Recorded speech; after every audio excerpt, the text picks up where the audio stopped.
Hi there. Today is Wednesday, December 11th, and this is the International Outreach Think Tank meeting. We're going to go ahead and start with the Bivens Declaration. I'm going to share my screen. I don't know if somebody wants to volunteer to read this. I'll read it. Okay, go ahead. Well, who is that? It's Laura on Kentucky. Hey, Let me Laura. make it a little bit bigger. Yep, This no meeting problem. is private. Bearing false witness and misrepresentation and posting inflammatory rhetoric in public forums is forbidden and shall be addressed in an appropriate manner. Anyone who is here under false pretenses, anyone who is working for any foreign government, including the territorial United States or the municipal United States, anyone who is being paid or coerced to be here must fully disclose their presence and purpose now or leave the premises. If they subsequently show up as federal witnesses, they are discredited for failure to disclose. To eliminate all conflict and false allegations, is there anyone in attendance in today's meeting that is a member or agent of any law enforcement agency or public agency of the federal, state, city, county, or township agency's presence? Is there any response to the Bivens decision? Once, twice, 3 times. I yield. Awesome, thank you. And would anybody like to volunteer to start us off on a prayer or an affirmation?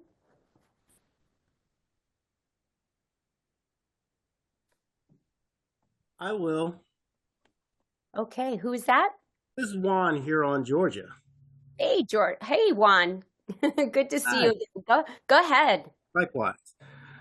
Okay, if we would all just give a moment of silence in honor of our Creator, in gratitude, with peace in our hearts, and abundance and prosperity in our minds. And we'd like to thank you, Creator, Most High, for bringing us here together in our right minds and purity of heart for the intent of doing this work that we are to do by building up our actual government so that we can live as Creator has saw fit for us, in peace, in harmony, and in prosperity. We ask that you continue to give us the strength to persevere and continue to do so. We ask that you continue to bestow upon us clarity, vision, creativity, and foresight to make adjustments for the many unforeseen variables we face in this journey of reconstructing our actual government. And once again, in conclusion, we say this in honor and in gratitude for all that has been done for us, for the strength and will that has already been given, and may we continue to do so in love, peace, and prosperity. Thank you. So be it. Thank you, Juan. That was beautiful. Thank you. I'm going to stop screen sharing now. Okay. All right. So I guess we're really technically not going to talk about old business except for the fact that I'm still looking to schedule more states for the American State Assembly's podcast. I do have Hawaii on the schedule for this month, so I'm looking forward to interviewing them. But please, if your state is amongst some of the states that have not yet been interviewed, and I know, Eric, you reached out to me recently, if you can make that connection, if anybody on this meeting tonight can go ahead and you know, whoop, we got a live mic. If you could go ahead and you know, connect me with somebody on your assembly that you know, would want to schedule that, you know, make the introduction. You all have my email address, so we could try to get more of our states, you know, on the podcast. We'd love to have all 50 of our states represented, and it doesn't matter how small your assembly is. It could just be 2 people that are there. And, you know, the purpose of the podcast is to get the news out that your assembly is standing and that they're looking for more Americans to come home. So it doesn't have to be functioning, perfectly. It doesn't have to have all the positions filled. I think, in fact, it's a beautiful thing when we can see something that starts off so small and it grows into what it will eventually become. And so kind of having a history, I mean, I think we all have to keep in our minds that we are making history, that we are a part of the people that are creating history right now. And so it's a great record to have our assemblies when they are humbly so small and fledgling, and we can document that process, but also create a platform for each of our assemblies so that we can showcase them and again market the assembly.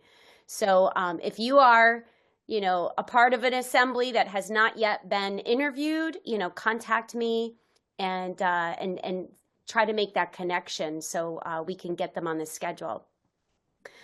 Does anybody have any questions about that? When I had an assembly together with the Iowa Assembly, I told them about what you guys are doing, and I told them everything. They are interested, but I have to get approval from the assembly first, and share some thoughts with you. So I told my coordinator that you are interested in interviewing the Iowa Assembly. So no, I haven't heard from them yet. So thank wonderful. you. And if you wouldn't mind, Derek, maybe just sending an email with me copied on it and make the introduction, and then that way I can directly connect with them. Okay, I will. Awesome. Thank you so much. All right. Okay, thank you. Anybody else? All right, so I want to go ahead on to the new business because we do have a lot to cover tonight.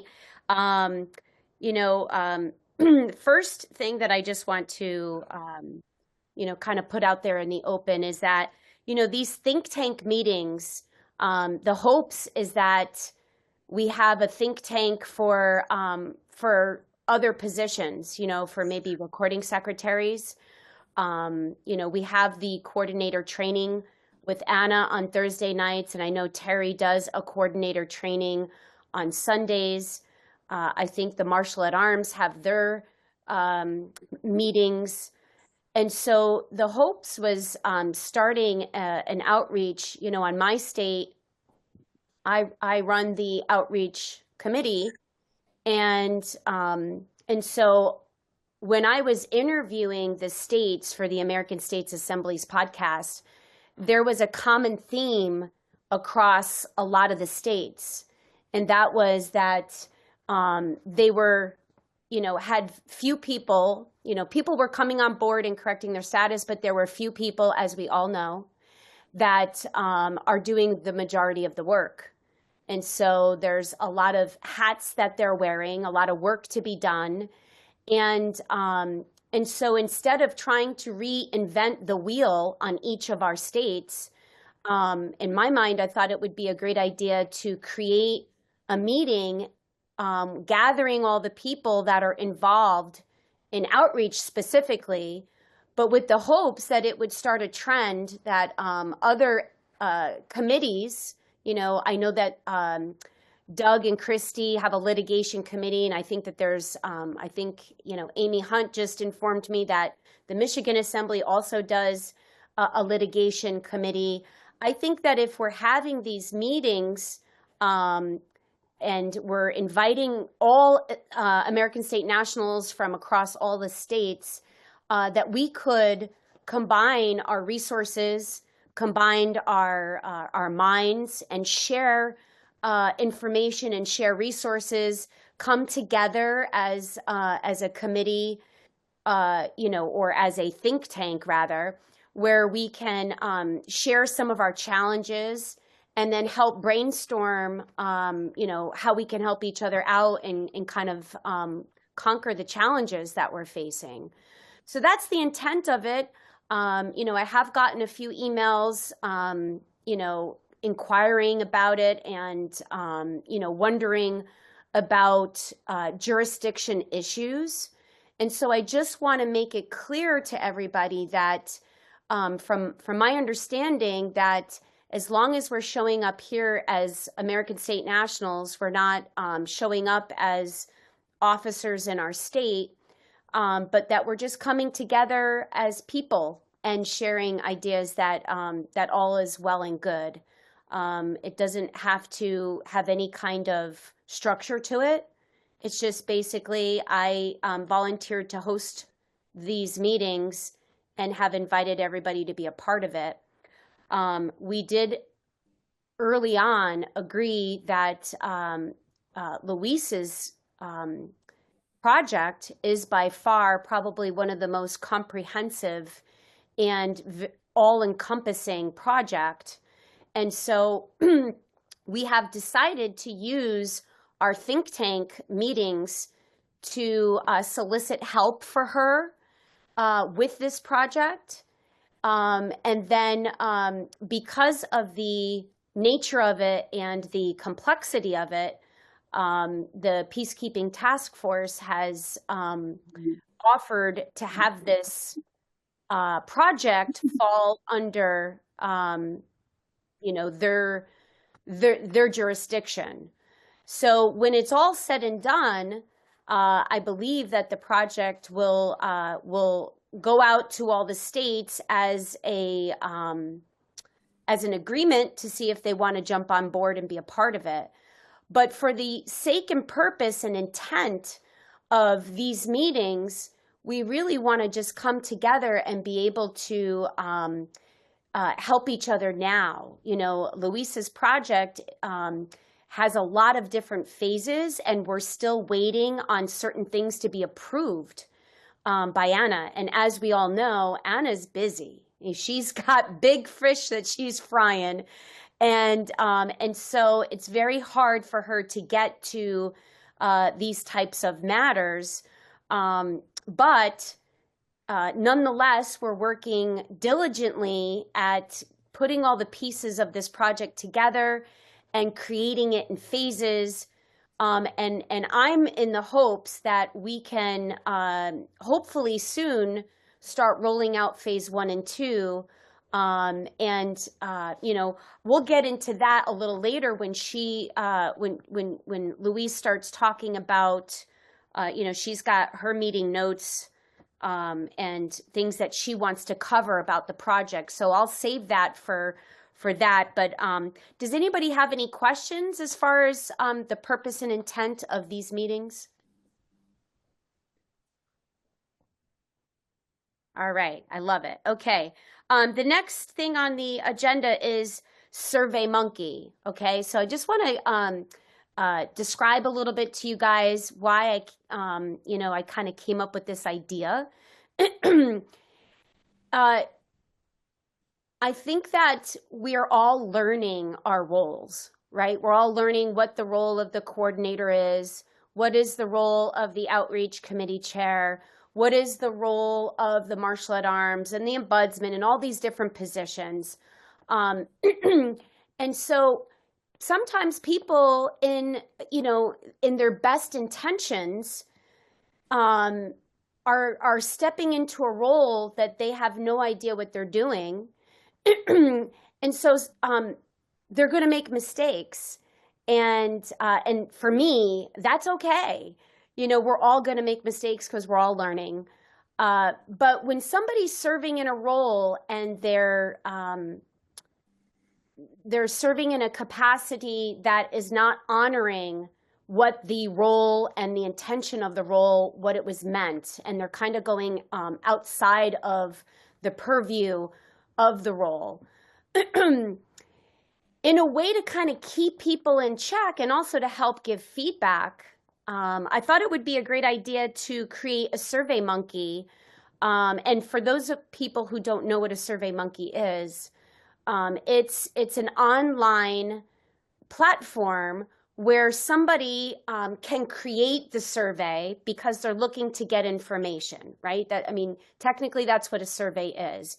You want to get feedback on something that's, that you're doing. Let's just say a recording secretary, right?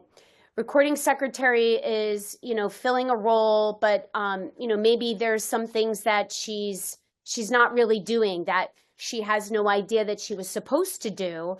And, and the Survey Monkey is a way that you could, your assembly can create, or whoever wants to do this can create a survey where you ask specific questions that you can then send out as an anonymous survey to all the people in your assembly, and they can anonymously answer these questions and give feedback, whether it's constructive criticism or if it's even encouragement, like, hey, you're doing a great job. I wouldn't change anything you're doing. Keep on keeping, anything to that regard.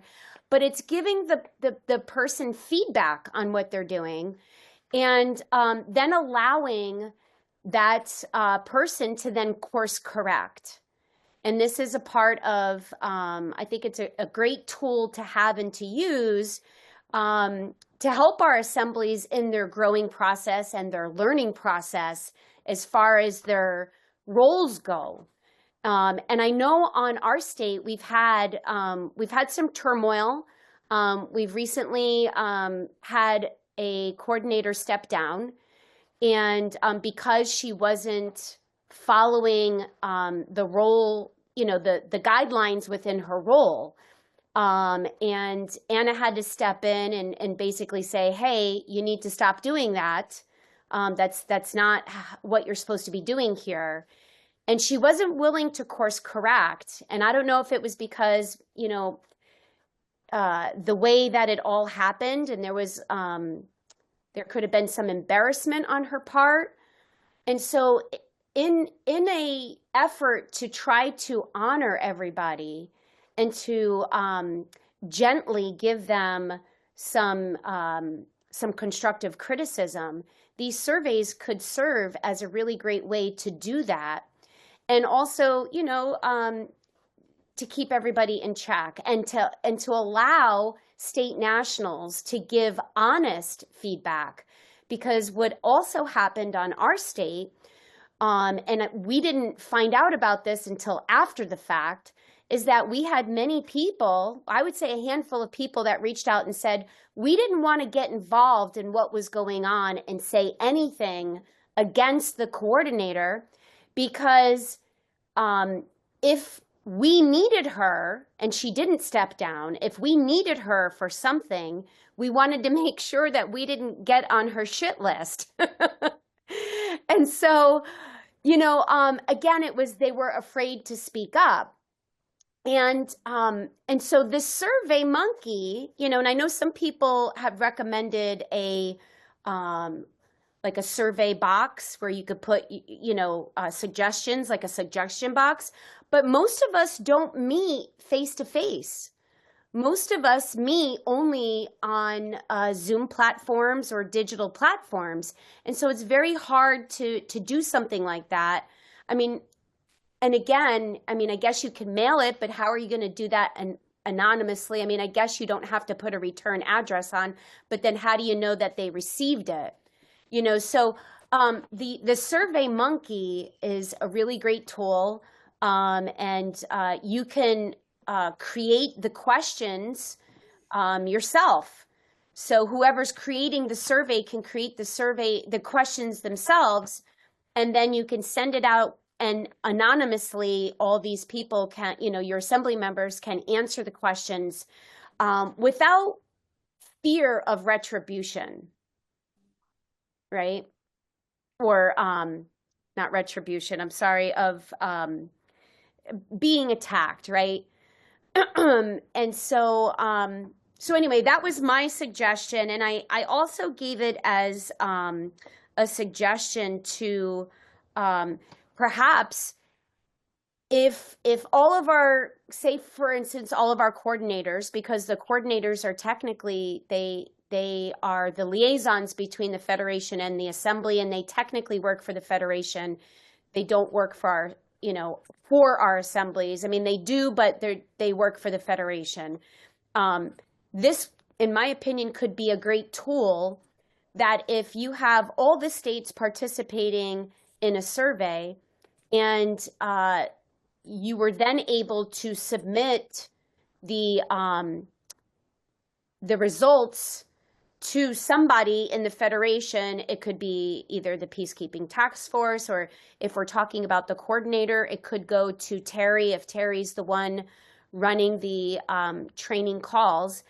And they could look at the survey and see, is there a trend? Is there something that is happening across the board with our coordinators? And could we use this then as part of our training on the Sunday training calls or the Thursday training calls to help our coordinators that have this same issue across the board?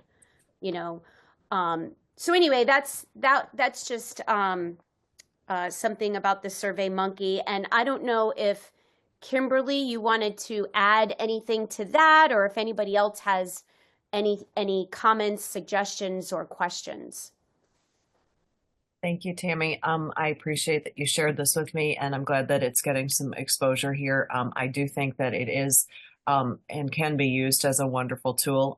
I do think that the ability for it to go both ways will also be important. So for the nature of reporting or commentary boxes, if that's something that SurveyMonkey can do additionally, rather than having to be prompted per survey, but if somebody needs to actually take something and get it reported, that it won't be interrupted in its delivery, I think that that has an important possibility also.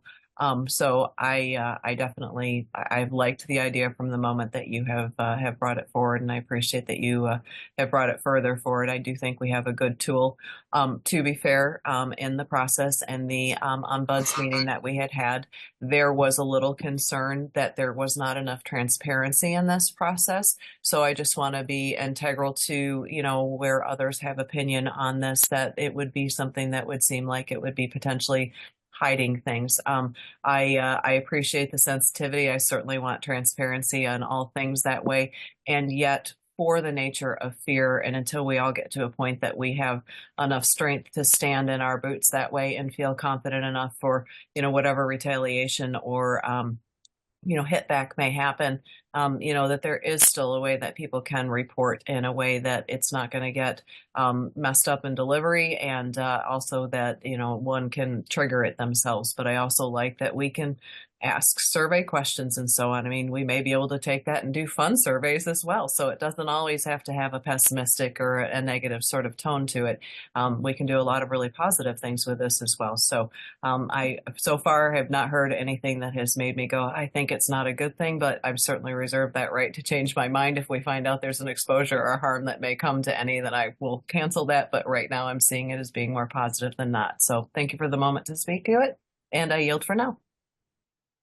Thank you. I appreciate that. And yeah, I mean, I haven't learned of anything that could be harmful using this. But again, like you, Kimberly, if there's something that comes to my attention that I wasn't aware of, then clearly we reserve the right to change our minds. All right, Juan, you have your hand up. Go ahead. Hi, good evening again, all. Juan Wade here on Georgia. I didn't mention it before, but I am the Outreach Committee Chairman for the Georgia Assembly here. And I think the Survey Monkey is a home run. In fact, it resonates so much that I think we actually do a little bit of something like that, maybe not in that type of form, because right now everything is raw, right? Backtracking a little bit to add value to your point, Tammy, about Louise and the project and it having many layers to it, right? Those layers require what? People. Nothing goes if there's no people. And so for me, it always comes back to that. We can have a plethora of great ideas, but it's going to be hard to implement those ideas with you by yourself or two people or whatever. So as the outreach chairman, my focus is recruitment.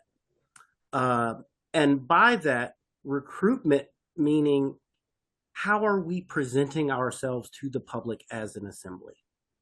And so to the SurveyMonkey point, I think that is something that could be used within the assembly, within committees themselves, within the assembly as a whole, and definitely with us as a whole body of nationals, right, coast to coast, to the general public or to the populace. If you read review Anna's article about outreach and recruitment, she makes a very emphatic stance. This is a rescue operation. So that's my mindset. My background is hospitality. I've been a bartender for 26 years, and every other job inside of any type of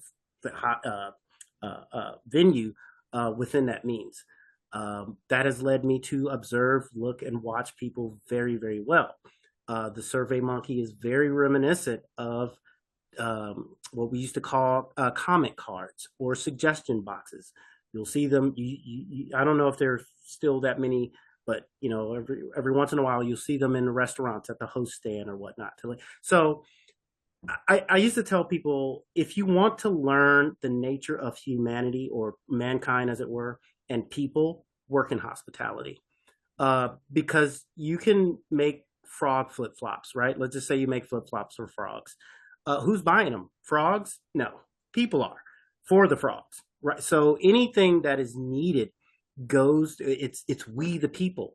And so to encapsulate, I think any type of survey, I haven't worked with SurveyMonkey. I'm definitely going to dive into it and look into that. But I think any type of survey, as to say, an olive branch extended to all parties, be it within your own committee, within the assembly, or outreach and recruitment to our brothers and sisters that are still lost at sea. I think that's a very, very good approach to solution of bringing more people in. Whereas if you read the Bivens decision, who are qualified and, if at all possible, competent enough to hold positions within our pillars of government, because that's the end game, right? We want to fill our pillars. We want to be able to actualize our Article 3 court and establish supreme general jurisdiction, right? And, and then tell the de facto government, your services are no longer needed. But we need people for that. And so one thing that we've been discussing on our outreach calls is, how do we look to the people? Because if most of the populace is traumatized. We got the poison air, food, water, clothing, etc. Frequencies, you name it. Any type of thing that says government or, body of politic or correct your status, you might as well be shooting fiery arrows into, the abyss. They don't know what that means. They don't comprehend what it is to be a state national in actuality. We're used to it because we hear it all day long amongst ourselves, our peers. We're talking about it. We say these terms every day. But, to the average man or woman, what's the difference between state of state and state? What? I have no idea. So again, the survey or even questionnaires, I did put together, it was a draft. It was an experimental idea. You can make these questionnaire drafts on Google Docs and actually send them out. You can add value to each question as far as a point if you're doing a pop quiz or even just a questionnaire survey. When it comes back, Google Docs will actually correlate that into a spreadsheet so that you can compile data for a chart to just see where you are, how are people responding, reacting, so on and so forth. I think the SurveyMonkey is more of a stylized and kind of compacted way to do that, but still serving the same mighty purpose. So again, great idea, love it. And just excited to hear, how everybody else would implement that. I yield. All right, thank you, Juan. That's some great insight there. And I love the fact that you're already putting questionnaires together. I think that that's a great idea to, see how you're doing, right? I had a question though for you, Juan. When you said that you're creating a questionnaire, was the questionnaire for your assembly members, or was the questionnaire for people that you are giving presentations to for outreach? Yeah, that's a great question. The questionnaires was the idea was for the public, just people. So I do a lot of social media. I do a lot of content creation. I answer a lot of questions about what it is to be a state national, and status correction, and the differences of jurisdiction on social media. A lot of my audience is from my personal trainer days, and of course days as a bartender. So it's a very affluent crowd to pitch ideas to about what it is we do. So it was basically geared towards that, because again, my goal for that was to get a glimpse through their lens of how they see us, right? So that, we can know how to navigate when we approach them. Because as you can imagine, being from hospitality, my big thing is presentation, right? And Maya Angelou said, people will forget what you say, but they'll always remember how you make them feel. So how are we, and I know it sounds woo-woo, but how are we making them feel? Are we like, oh, you don't know the thing about jurisdiction and you're just feeding in, are we yelling at the, you know what I'm saying? Or are we, taking a compassionate approach to present ourselves in a way that's going to bring them some comfort and hope. I mean, and again, I would encourage anybody review the outreach and recruitment article from Anna. I yield. Juan, if you wouldn't mind, maybe you could add that into the chat if you can find the article, or if you know what keywords to use to pull up the article. I actually have it on my computer. Give me a second and I will post it in the chats. Awesome. Thank you. You're welcome. I'll just add too, I've been doing outreach presentations, since January of 2022. My first presentation I actually gave in front of, it was about 200 people that were all from around my state that were a part of Patriot groups. And I really didn't even know much about status correction. I knew well enough. And it was, I put the presentation together with the help from our coordinator, and she gave the presentation with me. But I've been doing presentations since then. And, we have a steady face-to-face presentation that we've been doing, on New Jersey, mainly up in my neck of the woods. I just don't have the time to go face to face and go to other parts of the state. And so we've also started offering doing them online and doing Zooms, kind of like we're doing here. But it's interesting when you do it for a long enough time, you start to learn like what works and what doesn't work. I try to keep it positive. Everybody is so burnt out from all the negativity, right? We got to talk about chemtrails. We have to talk about the poisoning in our food. We have to talk about DARPA. We have to talk about, all these bad things that are happening. And even though I don't want to focus on the Global Family Bank, I do tell people we are creating a banking system that's based on 528 frequency. And that's the frequency of love. And I focus on all the positive things, instead of the negative things. And I find that that people really appreciate that and they tend to gravitate towards that because I think that they're tired and they're worn out from all the negativity. Yeah, go ahead, Juan. If I may add a little value to that, Tammy, that is, I say that because I'm very passionate about that point of what you just said about just despair and feeling worn out. It has been an onslaught against us for the better part of 6,000 years. Anna talks about that a lot. And I don't know how much that may fly over people's heads, right? And I get that. So, give you a little context. I've always, through, I've studied, martial arts, personal training, holistic healing, medicines, all of that.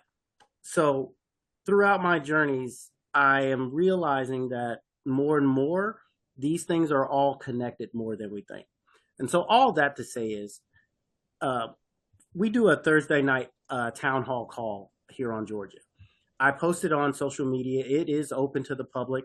I've had people from Canada, London, all over. I've helped people with status correct or finding where to start their status correction journey in England and in Canada. I help the international brothers and sisters find the offices via the TASA website and whatnot. Encapsulation, all that to say, one of the things I point out on our Thursday night calls is that we are embarking on something that has never been done. Take in the enormousness of that, not just here on this land and soil, but our cosmos is going through something that has never happened. This is actual and paramount. If you follow space weather or any of the astronomy channels, you will find that we have been getting bombarded with solar flares. Anna actually speaks about this too. Those solar flares are carrying photon light. Photon light is actually what carries your consciousness. And I know that may seem far-fetched to people. The reason why I'm saying all of this is because if that does seem far-fetched, it would behoove you to really look into what it is, what consciousness expansion is, because that's the overall purpose of this.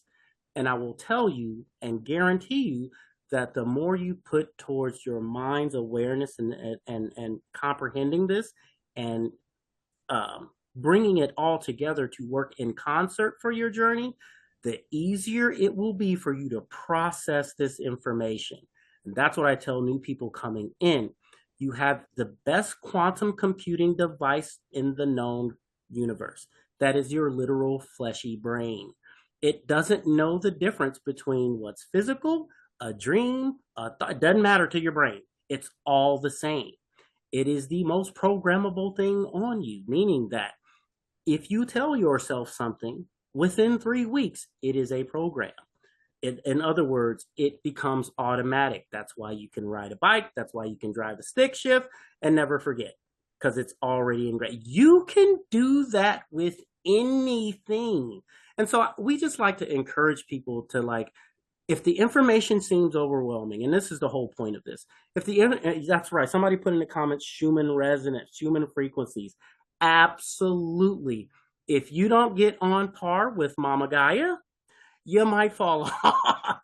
So do the things to raise your frequency. You don't actually raise your vibration. That will take care of itself. What you want to do is raise your frequency, and that constitutes what you think about, or I should say what you dwell on, like what thoughts you feed, where your heart is in terms of intent and purpose. You can use your mind and heart to optimize your entire being to process this information, to be able to articulate this information and communicate it with whomever you need to, and actualize this information. Use the superpower gifts that Creator has given you. That's all. I yield.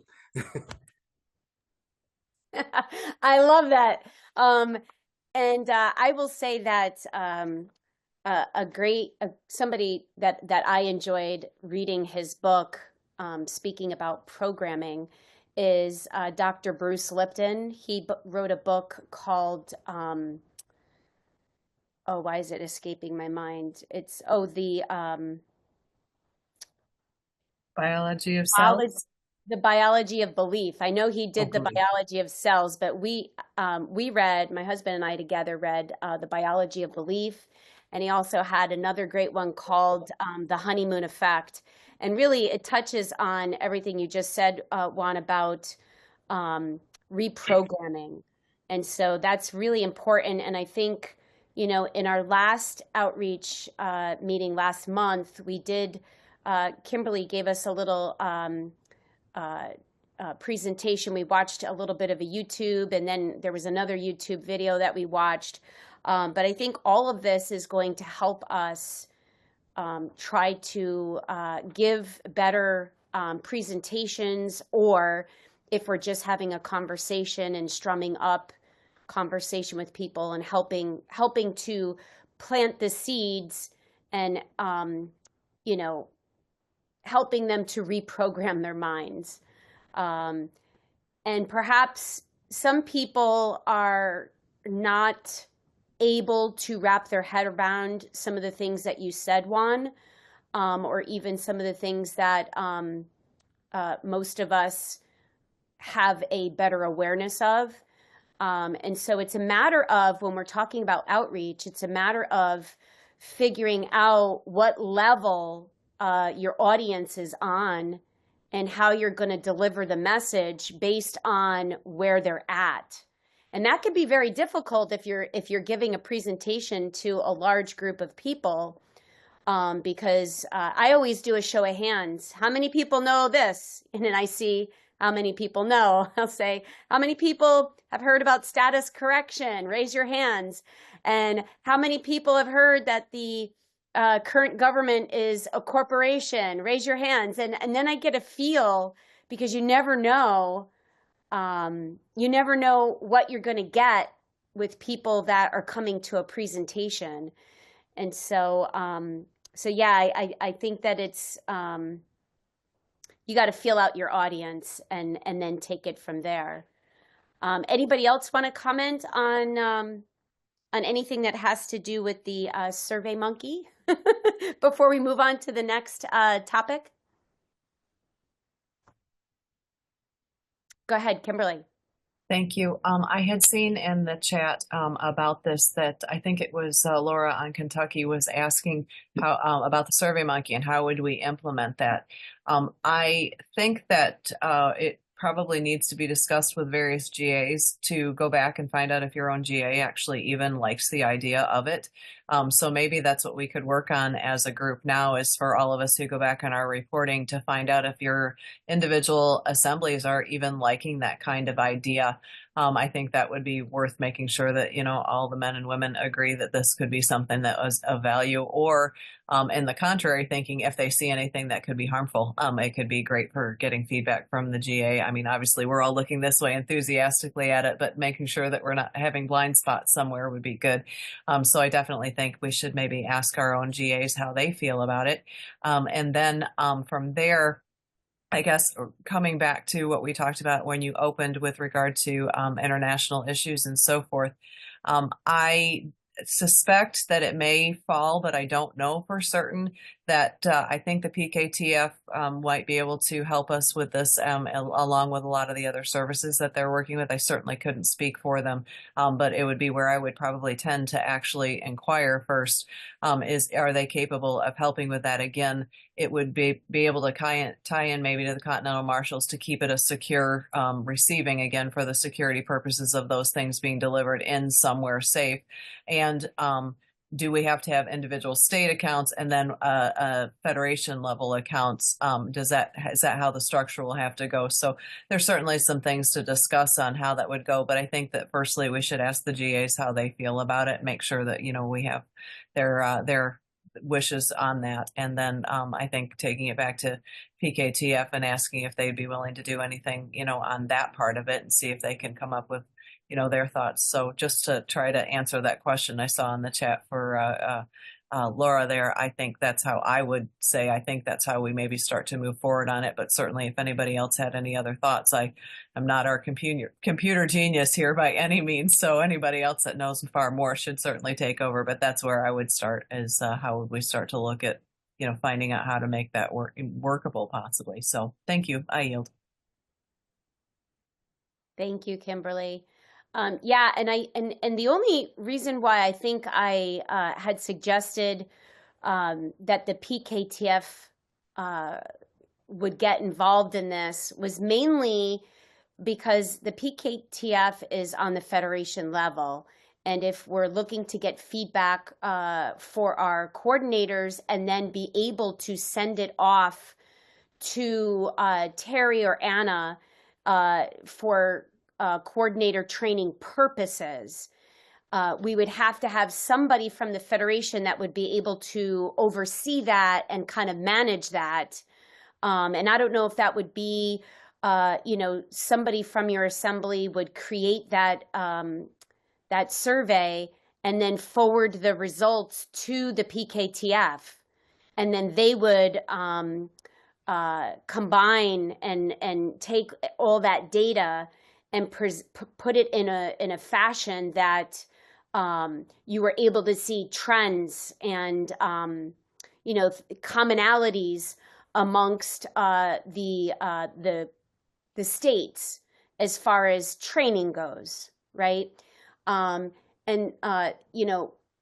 This could be something that we do across the board within our assemblies for different positions if we're wanting to get feedback to better ourselves, right? Because really all it comes down to is how are we going to better, how are we going to improve the services that we're providing to the state within our positions, within our committees.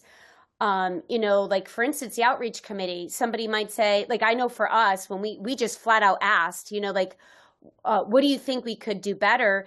And we had people say, we think that you need to do presentations in all parts of the state. And I said, I'd love to, but I just don't have that kind of time. Like, I would love to train and help other people in our state that would be willing to give presentations. I'd even give them the presentations I've created and they could just give the presentation. And I'd be more than happy to train them on that. I just don't have the time to travel and do that at this moment in time. So it was a good opportunity to get that feedback, which is why then what we did was we started offering the same presentations online, because we wanted to be able to hit the demographics across the entire state that we weren't able to get by doing in-person presentations just in the northern half of the state. So anyway, I think that it's a great tool, but it could be used for all different, for different things, and I think, like we know technology has its downfalls. People like to use technology for evil, but we are using it for good. And so I think we should, use it to our advantage for that way. And with that, I'm going to yield on that. And, Kimberly, you are up. I love your idea of putting together a calendar of events across the board, and so if you could go ahead, take the floor and speak to us on that. Thank you. Honestly, this is really at its beginning, so I don't have an awful lot to say, so we won't have to talk for too long unless all of you'd like to talk about it. But it has just struck me over and over in all the communications that I'm having with these wonderful people across the America and across, into other countries and lands at this point, that there's so many meetings that are happening that so many are unaware that are actually occurring. It just seems crazy that we don't have a central hub. So can I share screen? Is that all right if I do that a moment? Yeah, go for it. Give me just 1 second here. I'm going to pop this up. When I shared this with the PKTF, one of the wonderful things that actually ended up happening here was PKTF responded on their homepage with this events tab. And so it looks like, from what I'm seeing from Joe in the beginnings, that they see value in this. And so I'm not sure what all the management of it will be, what or how this is even going to go. I think that's where some of this was thrown back towards you, Tammy, when I had presented it last week to a few of you, and said, let's just, bring it up here and bring it forward. So some of this was, I think, to kind of get a sense of, does everybody like the idea? If so, again, don't really know how to implement it other than PKTF has started it. I will scroll down just a little bit and we can see that they've got a couple things that they have. Oops, forgive me. I should actually hit the tab first. Let me go ahead and do that and we'll get over. I know I'm not the best screen sharer, but I'm trying. So here we are. We're all learning together. But yeah, so you literally will have a calendar that's getting started here. And we'll be able to click on these and, start to see, let's see what happens here when we look at this one. So, and I don't know if they all link through, but in eventuality, I would love to see, an actual calendar like we look at that's a grid situation. And you can click on it and, you just drill down into it and you get all the details you need. The links to whatever meetings would all be right there. And it would just make it that, I don't know, you woke up at 2:00 in the morning, you wanted to see what was going on in some other part of the world and they got something going on, or, whatever. But I just think that it would be a wonderful idea. So I personally am just bringing it forward because I had the inspiration. I spoke with Louise about it and she had suggested that potentially what we need to do is look to try and have each state have their own calendar of events and then maybe figure out how they interacted or how we roll things up. So anyway, I see Kathy's hands up from the PKTF. So maybe she has something she can offer us here, but that's in the gist of it. And in short, what I was seeing is we have so many wonderful things to choose from. Let's figure out how we can, pool it together that everyone knows how to get to everything. So that was my thought. So thank you. I yield. May I? Can anybody hear me? Oh, is that you, Louise? I am so sorry. Hey, It is me. how are you? I know it says Kathy. I was like, I must be logged in Zoom under the PKTF Zoom account. So that's why it's coming up as Kathy. I didn't know until I raised my hand. I'm like, oh, that says Kathy's raising her hand. That must be me. Sorry, Kathy. But I did want to say something with that about the calendar. Yeah, so Kim brought that idea to me. And every time somebody bring me an idea, I just think about, well, whose hands is gonna touch this one? Because we got to get somebody to do it, right? So I sent out a call to the website developers on the website properties task team. My idea was, and this is what I told Kimberly, to have a international calendar it's going to be a lot of work. So we have to spread that work out. So my thought was, how can we produce a calendar where each assembly can log in and put in their information on the calendar? And so I sent that out to the website properties task team, and Janot on North Carolina, he replies back and he says, I can build that type of calendar. So we got somebody whose hands can get into there and actually develop a calendar like that. And to spread that work around across the board, just have each assembly be able to log in there and put in their events on that calendar. Now, the other thing was, where would we house this calendar? It has to have a hosting site. So Janot also offered to host the calendar. He said temporarily, but he did offer to host the calendar as well. So that's the beginning point. We can start with right there. Well, I guess my question is why, if the peacekeeping task force already has a spot for it, why wouldn't we be able to just add it to their website? Well, the peacekeeping task force calendar events that you just saw, I'm thinking that's just for the PKTF events. I don't know. we'd have to ask Joe that question. That was not the reason I'm sure he put the events on there, because they only look like those events are for the PKTF events. So here's a question. So, I know that some assemblies are creating a website and they have their own servers, and and maybe I know Farley's on here tonight, and I was talking to him about, and I know other assemblies have this. I think Ohio has it, and I forget who else also has it, but they have a site on their website for the public, and then they have a side on their website for just assembly members to log in and get information, right? So I'm thinking, why wouldn't we have a site like, for instance, the TASA website, where that whole thing is for the public, but then there's another side to it for all American State Nationals? We could have, what is that called? Like what you're just talking about is that, calendars. Yeah. I don't know if we should be putting the calendar together for each of our states, or if we should just, because here's the thing, if a state is hosting, let's just say, a litigation call, right? And because I think Doug and Christie's litigation call is probably all encompassing and it's very good, but I know that a lot of people can't make that call. So when another state offers it and they're opening it up to other states, that it could be more convenient in that way. And so that's where the benefit of having that.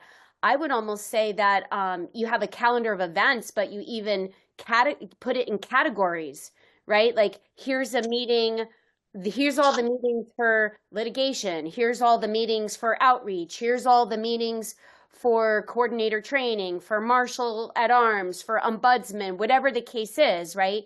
And you categorize it in that way. That way, if people want the training for these specific things, they could just go and see what days they're being offered. I like You could that also idea. have a search function. And that could be in a list form too. I mean, as you're brainstorming on that, Tammy, it sounds like instead of the grid type calendar, we could have it like the PKTF, like we just saw there, Kim, that you showed the PKTF, where they had it in a list form. So if we do a category form, it'll be in a list form. So they could, as opposed to hosting the whole grid calendar, we could just have a page with a list by category that links out to whoever's doing it in their invitation page. Yeah, that sounds like a good idea. And you could probably offer it both ways, right? Where you've got a calendar grid and all the meetings with the links are on the days, right, within the calendar. And in addition to, you have them listed out as categories as well. It's just a thought. I think you probably could run it both ways, that you had, for those who are more pictorially stimulated, having a graph and you just choose whatever day it was, what's going on today, and you can see what's happening and drill into it. And then you could also do it by category. It would be another great way to, optimize and be efficient for others who are just looking to get directly to where they're trying to go. So I think once you program some of these things, I don't know this for certain, but I think often if they build off of an Excel spreadsheet, they just kind of adapt to the front face of that. But I know there's others that are much smarter than me on that could probably speak to that. But I think both options are probably available that way. So, yeah, I yield. Thank you. Yep, Karen, go ahead. Okay, Karen Sandler on Georgia. Just a thought. On Georgia, we have a link tree. And when you have a link tree, you can separate any way you want. You can do it by category and take each state could have their links there. I guess there would have to be somebody or a few people coordinating it. But that's really an easy way to do things, and it doesn't cost you anything. You don't need a programmer to do that. So just a thought, I yield. Awesome. And May now, oh, go ahead, Eric. Our family, we were talking about Linktree having our own state national emails, so we can log it into our assembly website and put anything in it that's related to the assembly, and or whatever we get something from another assembly, we use that. That's what we were talking about in our assembly now. So I yelled. All right, thank you for sharing that. And I just want to say that there are there's a bunch of documents that are being shared in the chat. So make sure. And now I'm,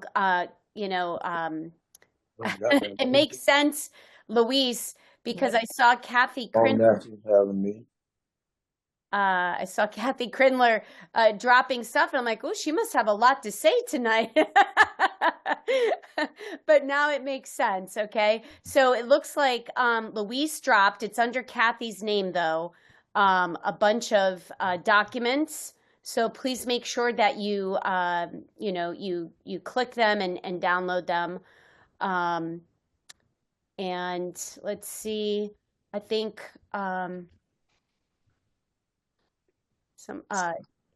Juan put the link to the article he was referring to from Anna talking about outreach, and then we also have Clark Splicker on Utah wanting to discuss Anna's article, Reform or Restore. So you could click on that. He's asking if we could discuss that. I could add that to the agenda for next time. I'll make a note of that. All right. So anybody have anything else they'd like to say about an international calendar? Louise, I like the idea. I think if we have somebody who's willing to do the work already, that's a plus. So, all right, now we're going to discuss, let's see, a National Education Resource Exchange meeting, the Global Education Meeting. Kimberly, you want to talk about that? Yeah, again, kind of your same vision on why you started this call is to try to make it a little bit easier for all of us to have access to just what's working, what's not working. Again, with small assemblies, just having so few people to actually do all of the work. One of the things that I was speaking with one of the gentlemen that works in education area and on Michigan is the sheer amount of time that we have to do things. And we thought, well, wouldn't it be great if we could, kind of like a work share opportunity, wouldn't it be great if we could figure out how to do an education or a call that way that we could continue to share resources. I think if I'm recalling correctly, there were two drives, ICE drives, I think that you had introduced us to. One was the outreach and was the other one an education ICE drive? Yes. Okay, that's what I thought. Okay. Yeah, the purpose of that, and I've been meaning to upload my latest slideshows to that as well. I know Amy had recently asked, but I've got a 3-step presentation that I give because it's hard to do it all in one clip. However, what I will say is that Vicki and Ted Van Wert did an excellent job. They had invited us to their outreach meeting a week or so ago, and their video, Tell the Truth, I don't know, Vicki, if you want, I know you guys did that as a video, but I don't know if you want to share that as share your slideshow, and then maybe allow other people to give that same presentation. What I found, just as a side note here, is that when I first started doing outreach I really didn't know where to start, you know, like where do I begin to tell people about this? It's just so much and it's overwhelming that what I ended up doing is because, you know, Michelle Ford is so wonderful with her teaching style that I would just show her Common Law 101 video and I'd pause it. But again, her video was so long and I could see people's eyes glossing over. And when people are tired, and the other thing that I've learned in doing presentations is that if you're not engaging your audience, they are going to fall asleep because it is so much. It's very heavy information that they're receiving. And if you don't ask questions and get them involved in the presentation, you're going to lose them. And so I learned that, you know, showing her videos and had to learn the hard way because videos you can send out to people, right? You could just send them the link here, watch it yourself. But when you get people coming face to your presentation, they want to hear the words coming out of your mouth. They want to see your slideshow. They don't want to see a video that somebody else did. And so, anyway, the education folder on the iStrive account is specifically for those particular things. Wonderful. Thank you. And I think that's where the natural fit between outreach and education is just so, we need each other so badly to be able to, help to do the educational part of it. So that's where we were looking at this. And since we've seen so many really great calls that committees have turned into having think tanks or national or global meetings, I thought maybe it's high time we start to see if there was interest in trying to have an education, call that starts to come together.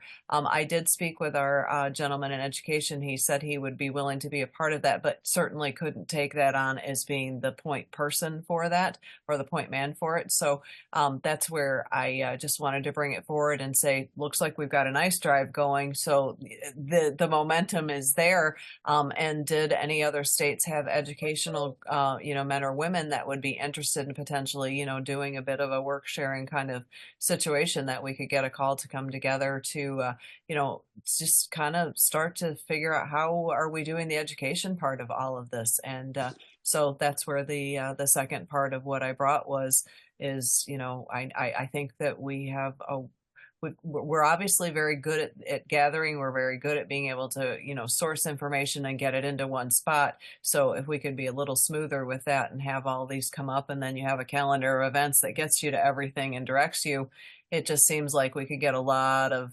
really excellent sharing beyond, when I say smaller groups, I'm not to diminish the size of the group that we have here, but if we take this and we all hit 2 people with it, I mean, we just jumped. So that's where, again, I think that we could use this as a really good communication method. So I'm just coming forward and finding out if any other assemblies are potentially interested in, sort of working together with this and seeing if we couldn't get education to come online, much like what you've done here, Tammy. So that's where I wanted to just bring it out, saying, are we ready for the next one to come online or not? And thought I would put it forward to you all to get some feedback, please. Yeah, and if I may, I would say that outreach and education, I know on our state we kind of combined it because, again, there's not a lot of people doing the work, and education and outreach go hand in hand. And so, here's an idea that I kind of thought this was where you were going with it, was that we have people already that have beautiful slideshows and do a beautiful job explaining the fraud. I would say, like, I don't, Vicki, I'm not, boosting you up here, but I really think you and Ted put a well put together, well-rounded, and in a short period of time where it wasn't too much, but it was just enough. And I think that and I know that also Bart Drager, I don't know if he's on the call tonight, but I know he's been doing really great videos, education videos that are short to the point. He picks a specific topic and does like a 10-minute presentation. What I would recommend, Kimberly, and let me know what all of you think about this, is that if we have people on different states like the Vicki and Teds and the Michelle Fords and the Bart Dragers and myself included, is that if we already have, and Juan and whoever else is doing presentations, if we would get a calendar of an event together and make it invite as many people, to this education, right? So like, let's just say Vicki and Ted decide they're going to give a Zoom presentation of the presentation that they do, right? They put it out there to all 50 states and say, hey, you can invite, people from the public to be on this call and listen to this presentation. And we could even divide it up into topics, right? Somebody's going to talk about the IRS. Somebody's going to talk about the birth certificate fraud. Somebody else is going to talk about the constitutions and how their contracts. And, we break it up into topics, and people who are very well knowledgeable and well versed in those specific topics and can put a slide presentation together, they give that education piece. And then we get it on the calendar, and it could be offered like, every month, right? Or every 2 months or something to that effect. And again, it's going back to not beating a dead horse, right? Like, not every state has to give the same presentation. We're sharing and breaking up the responsibilities, but yet still getting that information out there to people. May I? Yeah, go ahead, Eric. I like the idea of combining all 50 state assembly. Everybody combine together and build a small piece of work together, and that'd be great. Yeah. Thank you. May I? Yeah, go ahead. Yeah, so Kimberly did bring this idea too. And to add on to all the perspectives here, this actually speaks to the American State National University, online university that's part of phase 5 of this the Resurgence Project. So my thought is as we're doing the categories, IRS, the birth certificate fraud, all that who's ever doing it, do it as a course, so that it can be already structured and formatted so that it can be ready to be uploaded to the American State University, American State National University online education platform, which we're planning to build. And people aren't going to be able to constantly give these classes, So we want to have it always available to the public to go and learn. And that was the idea of having the American State National University. All the education can be there in one place. I yield. Yeah, I agree. I think, so I like Michelle Ford's format. She was giving, I don't know if she's still doing it, but I know she was giving a Common Law 101 class. And then a Yay, I'm on the Land. She was doing one on Tuesday, one on Thursday, and it was consistent. Every single week, she did it every single Tuesday, Thursday at the same time, and she had quite a big turnout of people coming. And the benefit of doing a continual class but doing it live.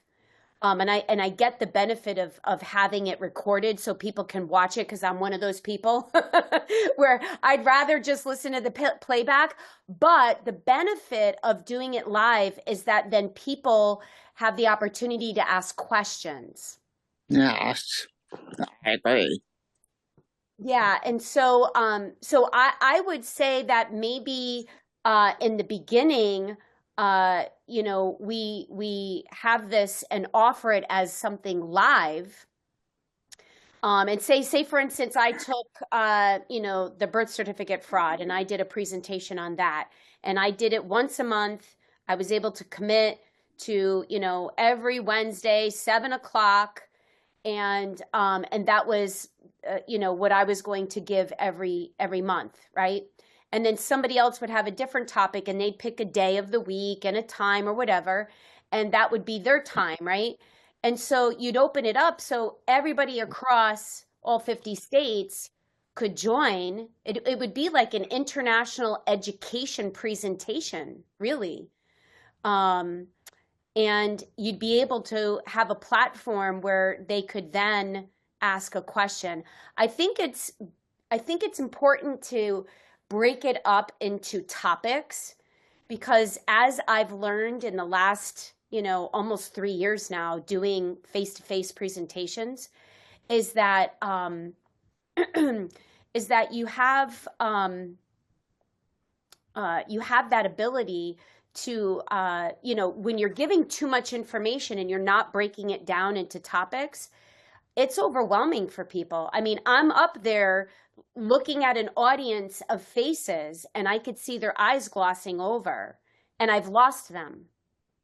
So you can't lose your audience, and you want to keep the presentation engaging. I do presentations much better face to face. I just love the energy of the people around me and I feel it, versus doing online. But nonetheless, it's still effective. And I think, like you said, Louise, you could take that format, because a lot of the questions that you're going to get are going to be repeat questions, right?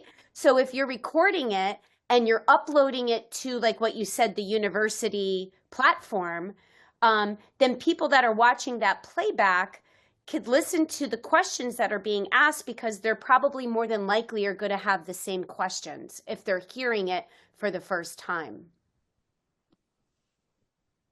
May I? Yes, go ahead. Tammy, that's an excellent point. And one of the things that may or may not be comprehended at this point is, I know that the marshals, especially Marshal David on California, has been doing some project work with the AI technologies that have been coming out. And I think one of the things that they're going to be working on, and I don't have a timeline on this, but one of the things they wanted to do in working with the AI and seeing how it's producing, was to start to be able to cultivate what are our top 200 questions that are most frequently asked of us. So I think that once we start to have some of that sort of what are the repetitive questions that are coming at us, we're going to be able to really start to knock things out of the park about what is the most wanting to, what do people want to know the most, and be able to take those leads and work with it. So I'm excited to hear some of the work that might be going on out there, or about to be going on out there. I know that they did the Assembly Behavior Guide and had a lot of help with that. So I think that they're very excited to actually work with this. So I'm looking forward to seeing how some of that will come back. But I think that that will be a wealth of information that, once coming over into, the purview of the education and then the university, the ASN university stuff, I mean, it just lines everything up for outreach to be able to just maybe even figure out what order to start to bring this to people. And I realize we need to meet them where they are, meet anybody where they are, but it does seem that there is almost like as something is bound, so it is unbound. It's almost like there's an order that must be going on somehow. There's got to be. So so it'll be really interesting to start to see how that comes together. But I just think that the need for education, and I know some of this is being done, and I think somebody would probably look at this and go, well, TAS has done so much of this, and yes, they have done quite a bit of this, but this is also now kind of coming down into committee levels, and how can we, use this between among our assemblies, and between our outreach and our education on states. So just seeing what we can come up with. And even the things you shared this evening with regard to what worked for you with presentations, and you got to keep them engaged or you lose them, or we got to keep them to 10 minutes or we lose it, or these things that we're going to start to be able to share with each other on how this gets done, I think is going to be completely invaluable. So thank you for your willingness to having gone out and done this, and then willingness to share all your slide stuff too. That's going to be incredible as we start to get these bodies of things coming together. So thank you. I yield and let other people speak, please. May I? Awesome. Go ahead, Gwen. So Gwen on Canada. I want to let you guys all know that they already have a bot that has been tested on Terra Australis. We've been trying to put Marshal David together with these guys, and for some reason or another, I've been emailing Michelle, but the info hasn't gotten to Marshal David. We've been testing this bot for the last, I don't know, 3-4 months, asking it all kinds of questions. The quirks are out of it. They want to give it to America. So if you want this as part of your program or you want it now, it's available, and I can put you in touch with those who are trying desperately to get it on America and get it out there so we're not repeating a lot of the work. So they've worked hard on it. They're willing to work with others if it needs to be modified. But that bot is so smart. We've asked it all kinds of questions and we can't hang it up. And there's about, I don't know, 8 to 10 international coordinators just hitting it with every question we can possibly think of to try to make it screw up, and it's good. There's different features to the bot. They have all Anna's articles downloaded, so it will reference that. And there's different ways to address it if you're looking for a particular answer. And it's marvelous. So I thought I'd let you know, and then I yield. Awesome. Thank you, Gwen. How? Quick question on that, on the bot, if I could. Yeah, Sure, I just wanted to. They communicate mainly by Telegram, so, or I can get you an email address, but go ahead with your question. Yeah, I just, trying to get you, Gwen, and David connected. Tammy. Yeah, go ahead. Gwen, you can send it to me. I communicate with David back and forth because he's doing what Gwen just said they already did. Yeah, it's finished. So, we've been trying for like 4 weeks to tell him, but I haven't successfully got through. So, and it's my bad because I've been emailing through Michelle. So, if you could email me, I can get to him. Sure thing. If you don't mind putting your email in the chat. I think I have it, but I'm just driving home from work. So unfortunately, I'll just grab it off the chat and then I'll email you and put you guys in touch right away. Okay. Thank you. Robert, before you go, I did want to say, just to touch on what they were talking about here, is that number one, it's going to be great to get that information. That if AI is finding what the frequently asked questions are, and that would help us with education, because then we can make sure in our presentations that we are including those topics in our presentations that seem to be the frequently asked questions. And the other thing that I just want to add too is that one of the benefits of having multiple people on different states give these education classes is that we all have different styles of presenting. And some people resonate better with others. And so you can hit different people with the different styles of presentation. All right, and we've got Robert. Robert, go ahead. I just had a quick question on the bot. Okay, so I do the American Situation Update newsletter, and I use a paid program with AI to do some of the articles, but it doesn't. I can't download all of Anna's articles. I came in late, so I'm missing about 3,000 articles. So I have a database where I download several hundred a week, and then I do my research from the articles, and then I do external research also. But this bot is something I could really use. And then the other comment was, lately I've been thinking that maybe we should go back to that old program.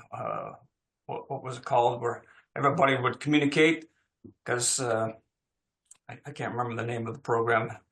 Before the Mattermost, yeah. Because at least I could log on and see people who were talking.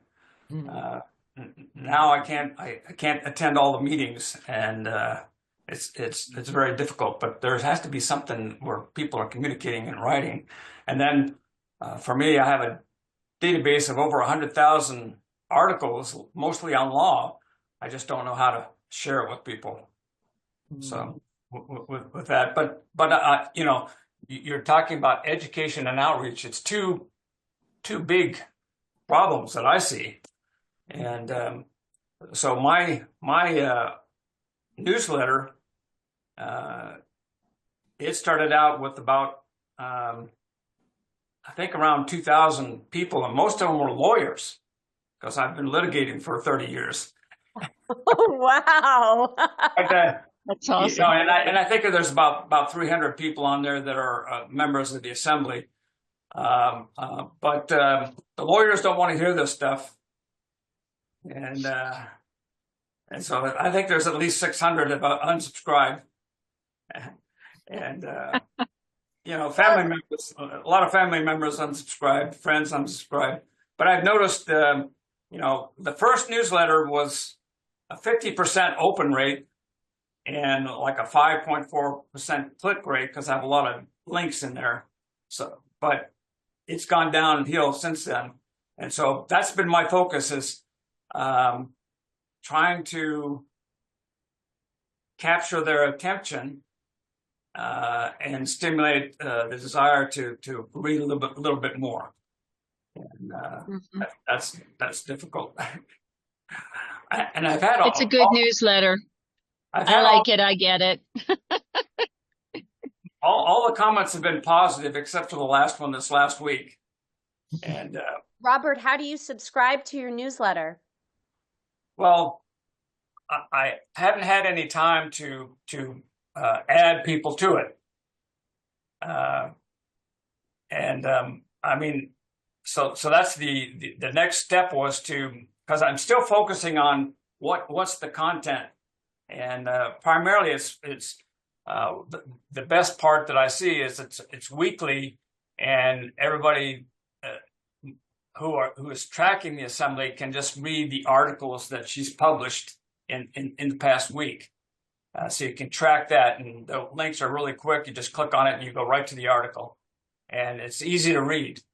But then the second part is my focus is because I'm ex-military, and I'm trying to figure out how I'm going to communicate with some of these people that I know before I do it, because, well, some of them, you know, there's quite a few of them. They already think that I'm crazy, but and I take note that it's been 160 years and not one these people have objected to what's going on.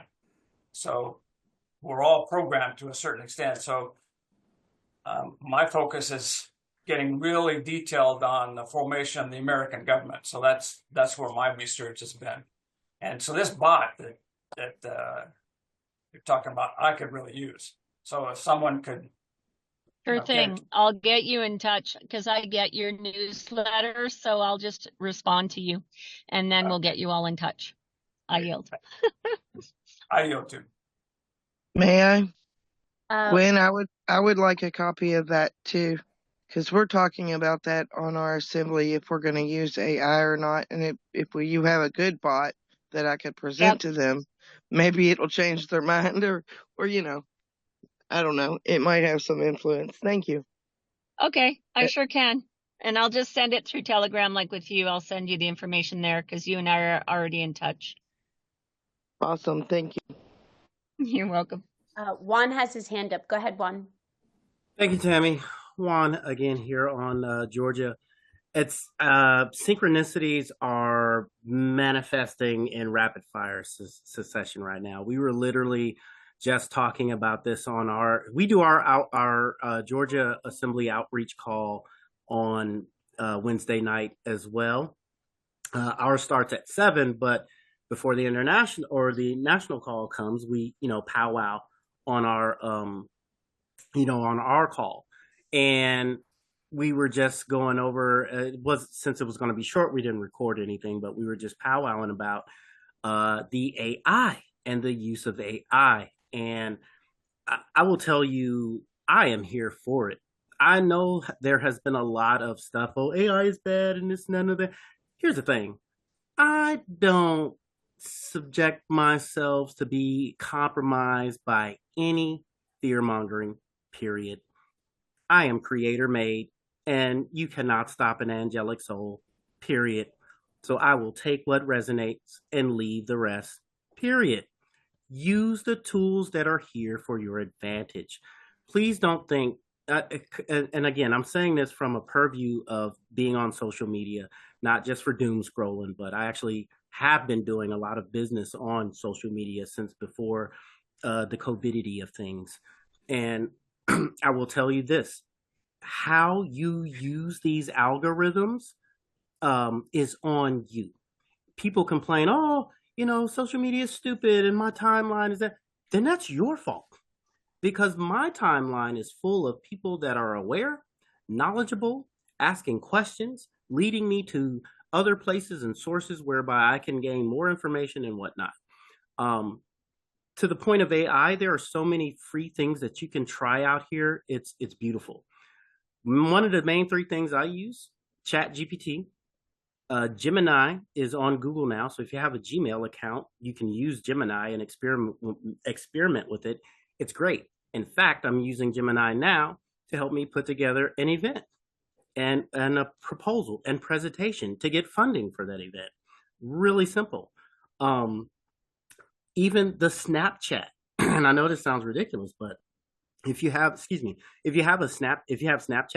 or you're around young ones that have Snapchat, it has an AI and it is very knowledgeable.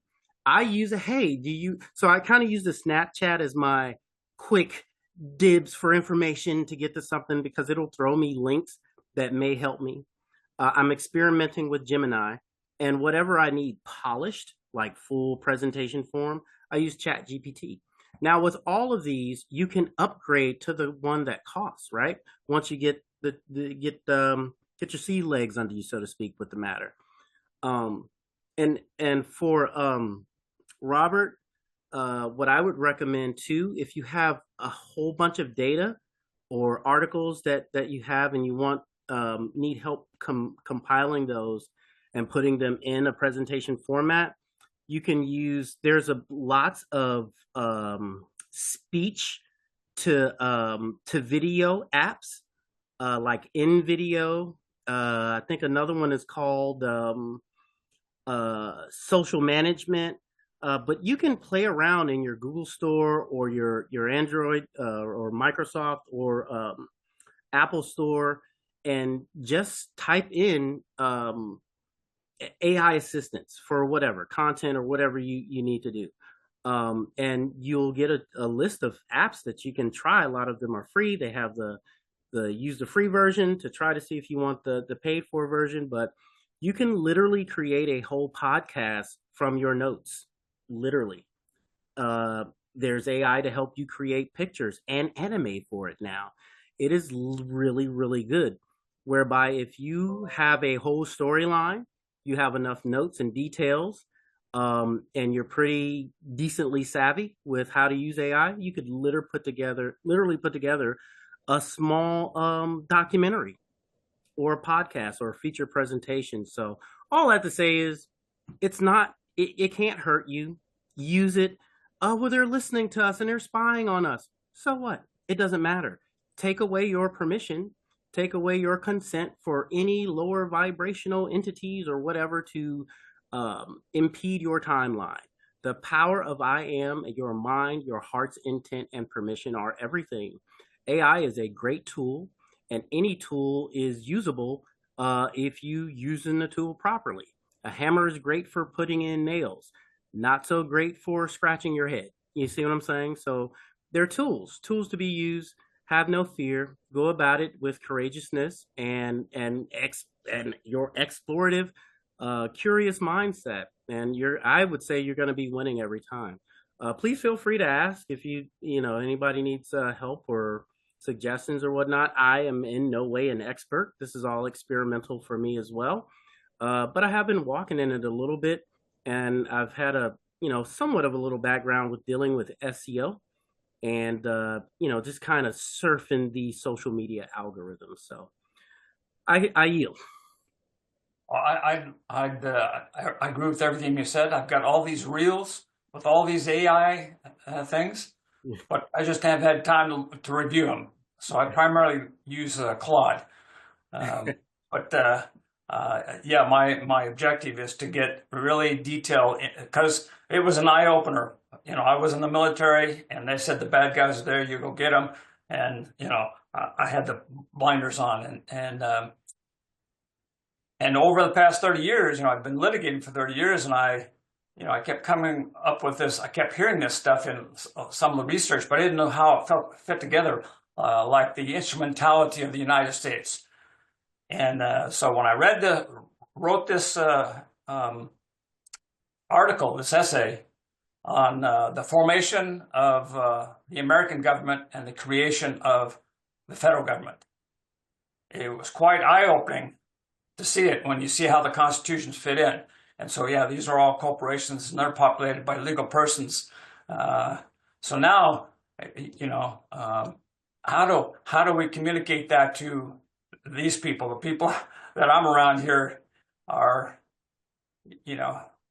Robert, if you would, so they're looking. the same thing that you're asking me, if you literally go to ChatGPT and say, hey, I want to make a presentation. This is what we're talking about. And you can extrapolate like whatever articles you have already or paragraphs from that article and literally say like, hey, I want to make a video presentation with cool illustrations, but I want some AI art and graphics to help me. These are the topics of, or this is the content of the presentation. What would you suggest? And it literally will do that. For example, I'll give you an example. I already knew pretty much how to do it, but I got the idea from a friend, and I asked ChatGPT. I said, I want to build a Shopify store. And it goes, sure, great, no problem. 3 seconds. I got a whole step-by-step list of how to build a Shopify store, how to market, how to promote it, like everything. It's there, so it can save you a lot of time and frustration. The trick with AI is knowing how to talk to it. If you can deliver details to your questions with specificity, you're good to go. Hey guys, okay. just in the and I don't mean to rudely interrupt you. It's just in the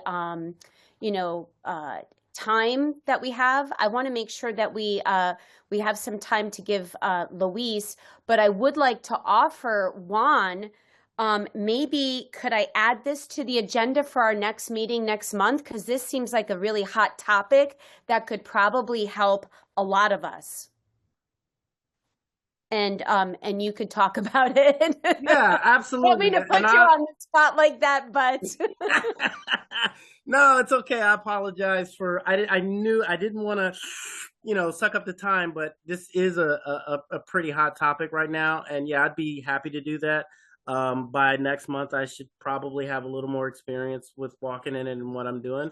But again, not an expert by any means. I'm just sharing my experiences and my lens. I yield. Awesome. And I know Eric asked, what if it helps deaf people give the presentations? I'm sure it does, Eric. It sounds like there's a lot of cool features here that we definitely could utilize. But I would like to honor Louise has put together some meeting notes, and I want to honor her time as well. And so I'm going to give her the floor over, or give the floor over to her, and I will add that topic to next month's agenda. And I yield. Go ahead, Louise. All right, Tammy, thank you. Okay, we got 20 minutes. I'm going to go through as much as I can before we have to call it quits.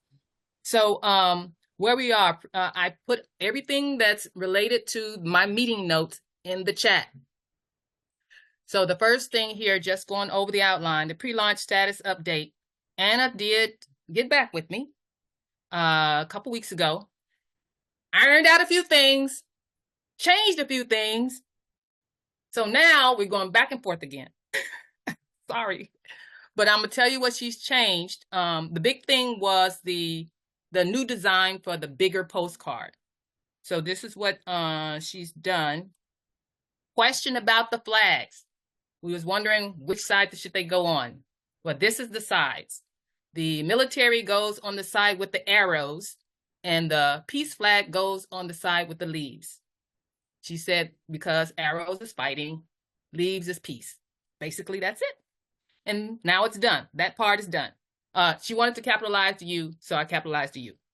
All right. As far as this part, she wants to change something here to make it more clear, or clearer, I should say. She wanted to add federal subcontractor and instead of criminally converted, she had unlawfully converted. And then some other things. I'll tell you what I suggested because I want to keep the word criminal. So I'm gonna tell you what I suggested, which I have to wait for her response back. I put her email in the chat of how we was going back and forth. So you can look at that. But this is what my suggestion for the words on the postcard, where it has, she wants the international public notices to inform the foreign federal subcontractors. She wanted that in there, which I put in there.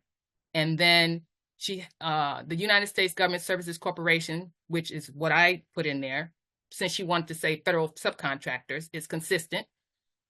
She wants to say have unlawfully converted your political status. I want to say criminally converted your political status because the crime is one thing I'm focusing on. So I have to get her feedback on that. And then she wanted to, down here, the second paragraph, we, the Federation of States, your lawful American government. She wanted to put that part in there. And she wanted to put suing them for breach of trust. And the other one I have liened them for breach of contract. So she wanted to change liened to this word here, suing, and breach of trust. Well, I went back to her and said, well, if we're going to use subcontractors, if you want to use subcontractors up here, I think we need to say breach of contract down here for consistency. So I put breach of trust and breach of contract in there and sent it back to her. So now I'm waiting for her to approve this wording. But this is what we went back and forth on. The other thing we went back and forth on, which I'm waiting again, is the video. She actually went through the whole video and she made her changes. So I put in all her changes into the video presentation. I did not upload the current one now to the website because I'm not sure if all of it is the way she wanted yet. But she did go through it all, went through it again. And if she doesn't want anything else changed, then it'll be good to go and I can send it over to Margaret and Woody to do the voiceover. That's where we are with that. She didn't get to the detailed research yet. So that's the updates on that. Is the graphic available for use right now with the flags? Or is that coming out by Anna soon? The graphic available for the flyers? The flags. The graphic you showed earlier with the flag. The two flags. The postcard? That graphic, yes. Okay, yeah. So you can see it, but it's not available to use yet because the back isn't done, and the other two things, the video presentation and the detailed research, isn't done. So we can't launch yet. Okay. Mm-hmm. Second thing, the town hall 24-hour forum, which we decided we're going to build on what's already been done with the All States Assembly Forum. This is the call number that you call in, and there's the code. So it's on pre-conference call. And Amethyst already has 2 o'clock. She has a 2-hour slot. So 2 o'clock Eastern to 4 o'clock Eastern. So what I'm asking you all here now, and she does it on every 2 weeks. On a Sunday. So what I'm asking here now to volunteers who want to build out that 24-hour slot. So she already has the 2 to 4 Eastern. So you all can message me or add in the chat who wants to go and do the morning and the afternoon, who wants to host our free conference call, town hall call, with the objective of we trying to fill out a 24-hour slot. Now you would get your own free conference call. It's free, your free conference call account. And then I would create a calendar of who's doing what and what time. And we'll figure out those logistics later once we figure out who's going to do what as far as those 2-hour blocks go. And then what Sunday do we want to do it on? It's every 2 weeks. So I think it's the second Sunday and the fourth Sunday, I think. So we're only going to do one time a month for the town hall. She's going to continue to do hers, but we're going to do one time a month. So we'll have to pick which Sunday. Oh, it's the first and third Sunday. There it is. The first and third Sunday. So which Sunday do we want? You all can vote in the chat of which one would work best for you. The first Sunday or the third Sunday of the month.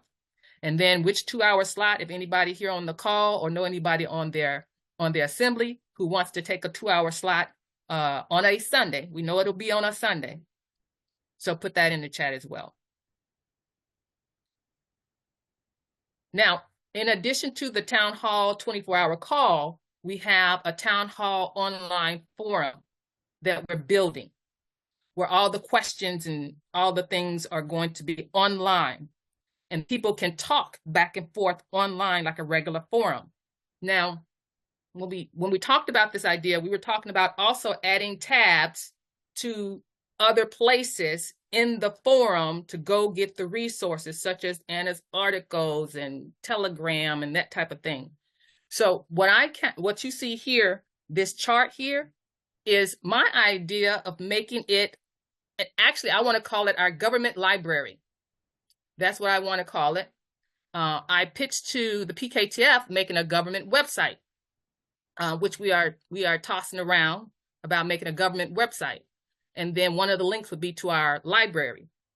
As I'm thinking of the word library, I'm thinking of a place where people can come and research. And on the main forum home screen would be the regular forum platform where you have all those frequently asked questions and you click on and people can log into the forum and y'all can ask each other questions and talk back and forth and stuff like that. That would be the main home screen. But the other tabs that I was thinking about adding to it would be, because it's a library, a tab for the glossary that's being built at the TASA website, the Search TASA website, the newsletter, which I'm going to get into next, the podcasts that are being done. So link out to the United States of America podcast and the Some Assembly Required podcast. Link out to the interviews that Anna has done, and then interviews to what the assemblies are doing, with Tammy's doing the assemblies interviews. A link out to all of Anna's articles. Now, we know there are some people doing, categorizing Anna's articles. I think it would be good in our library to have all of Anna's articles listed by category as one format, and then listed by the number of the article and the date it was written. When I think of a library, that's what I think of. I can go to the category or I can go to the number or date of the article. That's how I would like it to be in the library listed. And then we have an archives, a link out where we can have the historical documents, the archive of all the fiduciaries webinars, an archive of the federal record, the public notices, and the public laws.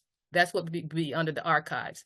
And any other thing that we want to add here as far as what it would link out to. But the idea is for this place, this government library, to be where we can come and learn these types of things. And the home page would be that forum platform that we talked about. That's in addition to the town hall forum call. This is the town hall forum database.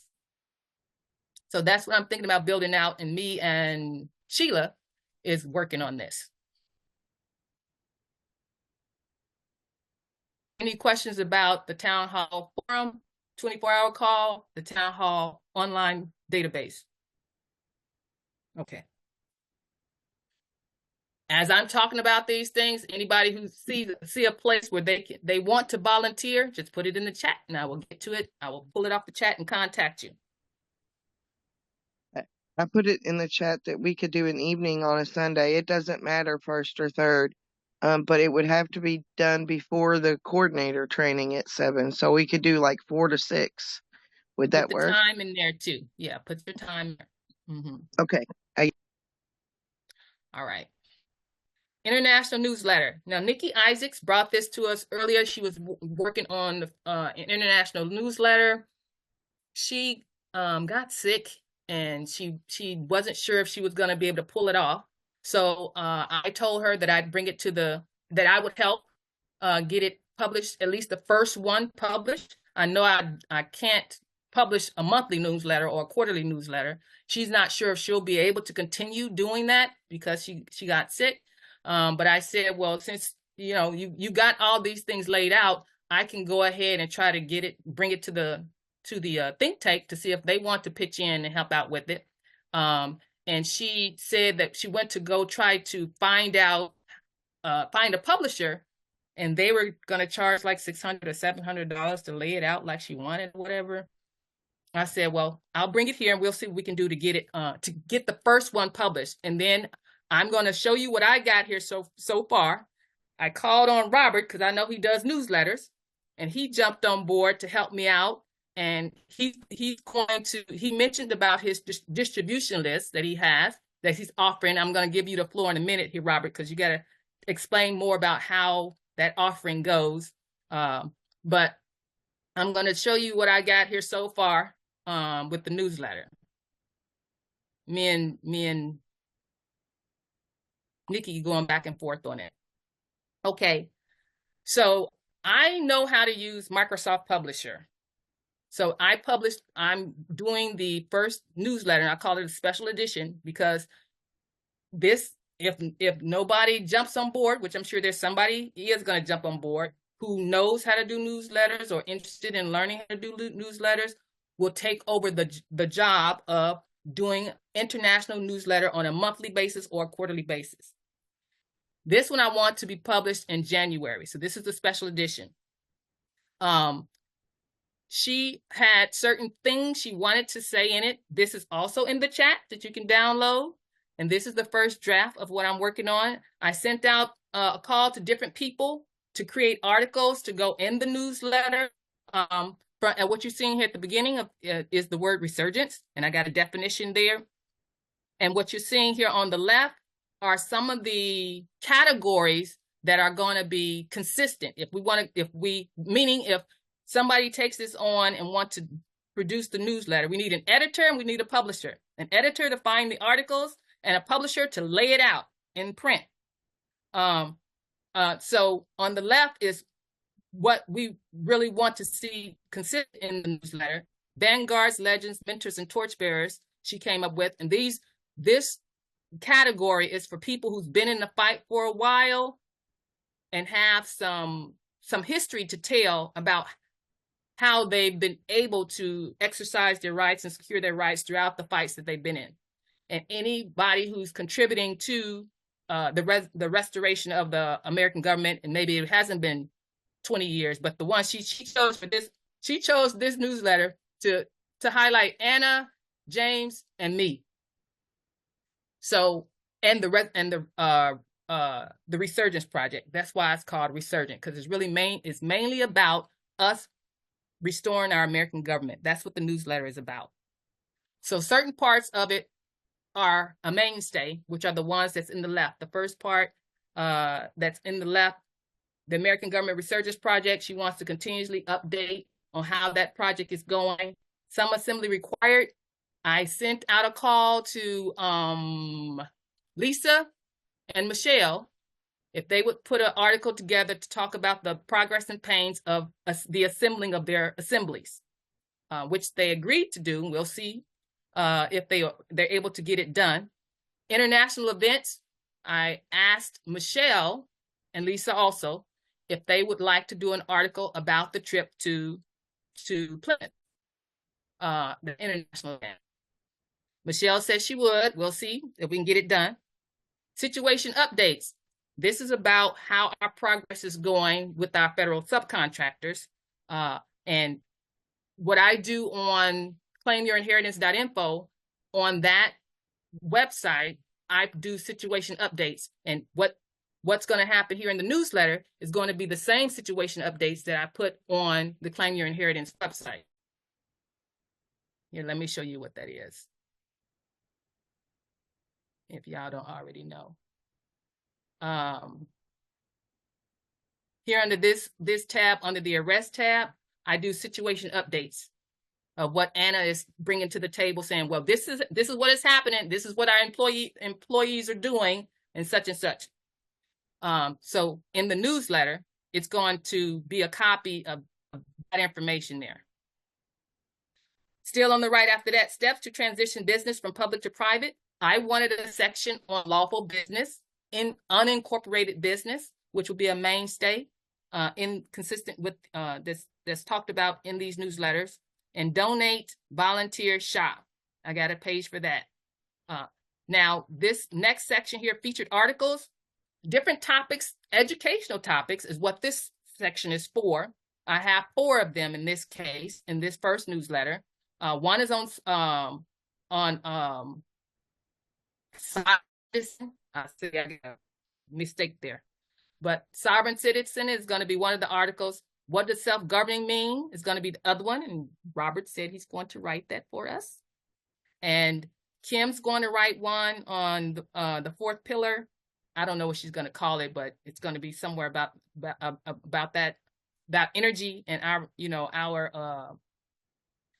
the way we project ourselves. That's what Kim's going to write one on, because Nikki said, well, we need something about, our mindsets and everything. I said, that's a great idea. And I know exactly who I asked to write that.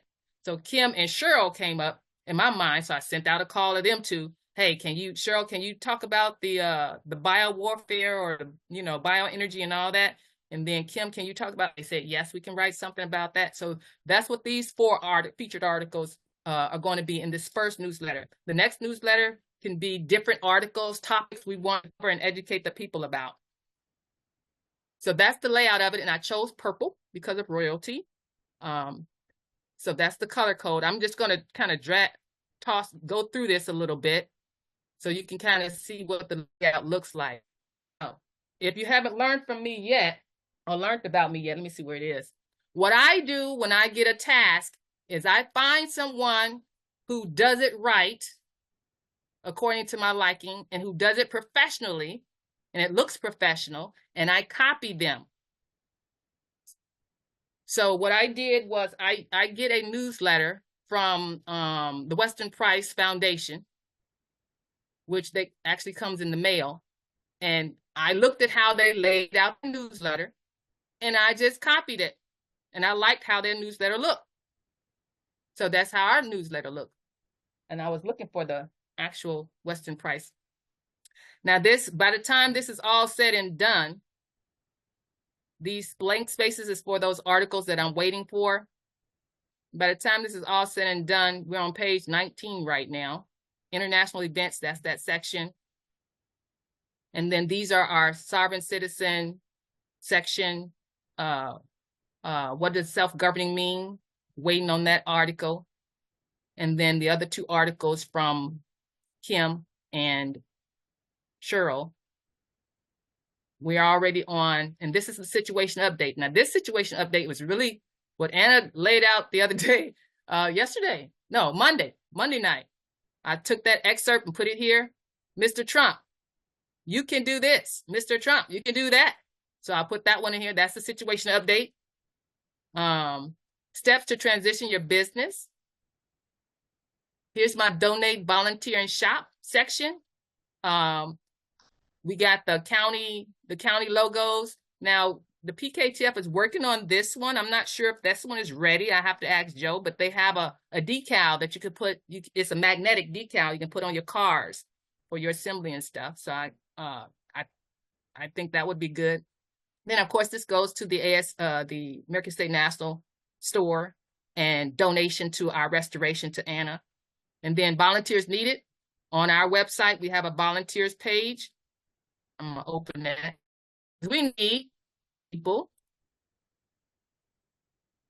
And we can open it. All of that is in there. So this is our volunteers page. Different tasks and skill sets we need is going to be in the newsletter. And then this is the back page. If we decide somewhere down in the future, we can mail it out. We have our mailing section there. And then the last part would be this section here. I called it, it's our collaboration. It tells about the PKTF and about the International Outreach Think Tank and how the two got together to do this resurgence project. And that's what that section is. And that'll be a mainstay. That'll be on all the newsletters. This page will not change on all the newsletters. And what we have page number, that's 38 pages. So that's what we've got here so far for the first newsletter, special edition of what we're going to be producing.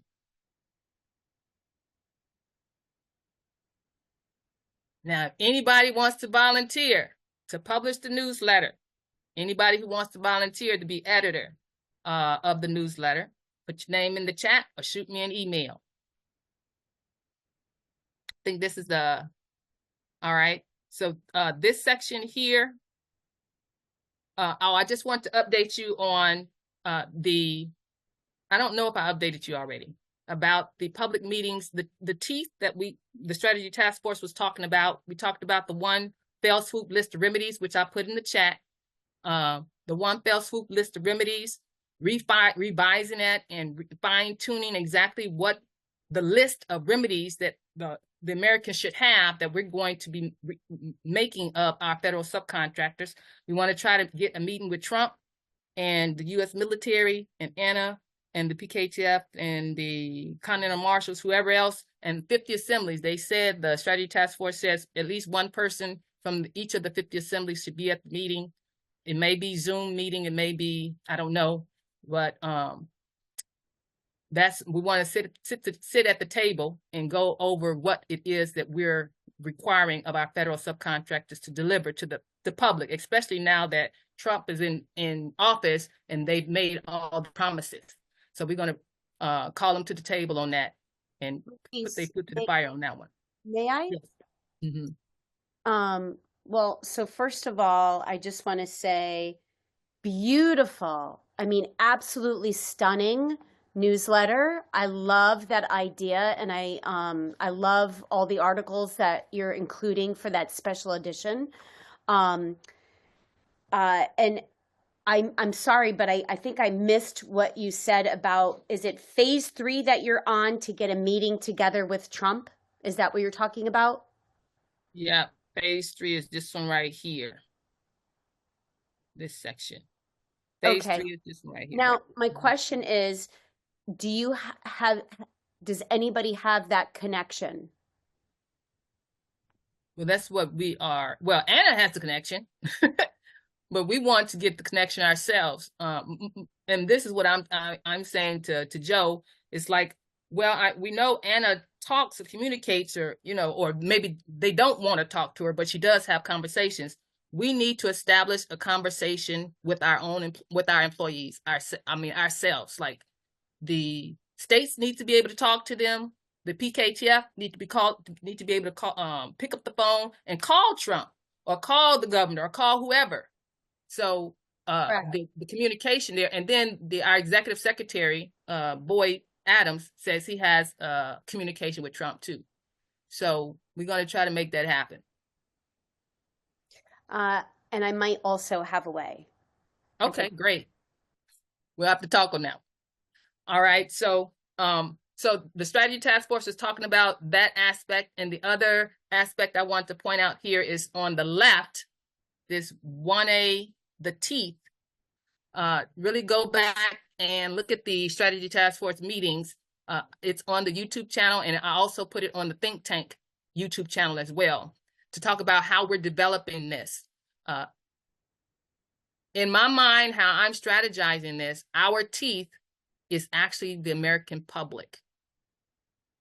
And the declaration of land law, I have 2 declarations of land law and 1 criminal information notice of liability that I want to use as a pressure to apply pressure to the Congress, to the governors, to Trump, to the U.S.